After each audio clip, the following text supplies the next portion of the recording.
ውድ ኢትዮጵያውያን እና ኤርትራውያን እንዴት ናችሁ? ሰላማችሁ ይብዛልኝ እያልኩኝ ይሄን የምታዩት በስዕሉ ላይ በቫይታሚን ኤ የበለጸጉ ናቸው።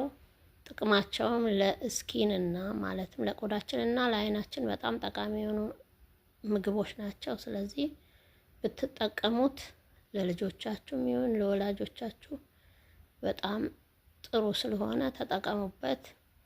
አንደኛ ስዊት ፖታቶ፣ ስኳር ድንች፣ ካሮት አለ፣ አበባ ጎመን አለ፣ ማንጎ፣ እንደውም ስኳሽ የዱባ ዘር ነው፣ ቲማቲም፣ ኪዊ በአገራችን ላይ ይገኝ አይገኝ ብዙም እውቀት የለኝም ስለ ኪዊ እና ተጠቀሙ። ለጤናችን ጥሩ የሆኑ ጠቃሚ ነገሮች አመጣለሁ። ላይክ ሼር አድርጉ።